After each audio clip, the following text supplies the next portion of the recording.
Nandyal news 9కి స్వాగతం. ముందుగా ముఖ్యాంశాలు.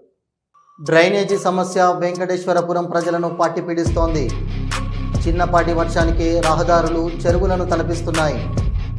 దుర్వాసన వెదజల్లుతూ ప్రజలను ఉక్కిరిబిక్కిరి చేస్తోంది. Nandyal news 9 focus. నంద్యాల పాఠశాల వాహనాల డ్రైవర్లకు, విద్యార్థులను తీసుకెళ్లే ఆటో డ్రైవర్లకు రోడ్డు ప్రమాదాలపై అవగాహన. జిల్లా రవాణా శాఖ అధికారి ఐశ్వర్యారెడ్డి. కొలిమిగుండ్ల బెలెం గుహలలో మన దైనందిన జీవితంలో యోగా నిరంతర ప్రక్రియ కావాలి. డోన్ ఆర్డీఓ నరసింహులు. ఆపదలో ఉన్న మహిళలను కాపాడే అస్త్రం శక్తి యాప్.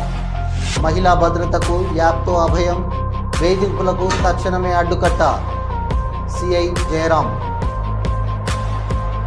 నంద్యాల ప్రభుత్వ బాలికల ఉన్నత పాఠశాలలో వర్షానికి బురదమయం. నానా అవస్థలు. ఆకస్మికంగా మధ్యాహ్న భోజన పథకాన్ని పరిశీలించిన డిప్యూటీ విద్యాశాఖ అధికారి Shivshankar Prasad.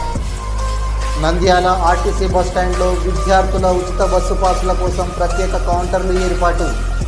RTC DM Gangadhar. Nandyal RTC డిపోలో సమస్యలుంటే వెంటనే క్యూఆర్ కోడ్ ద్వారా సమస్య తెలపండి. పరిష్కారానికి కృషి చేస్తామన్న ఆర్టీఓ డిఎం గంగాధర్ వెల్లడి. హలో, నంద్యాల న్యూస్ 10 మీ చుట్టూ జరిగే సంఘటనల్ని మా దృష్టికి తీసుకురావాలి అనుకుంటున్నారా? అయితే ఇంకా ఆలస్యం ఎందుకు? మా వాట్సాప్ నెంబర్ 9849700865కి సమాచారాన్ని ఎప్పటికప్పుడు పంపించండి. మా నంద్యాల న్యూస్ 10 ద్వారా మీ సమస్య పరిష్కరించుకోవడానికి ముందడుగు వేయండి.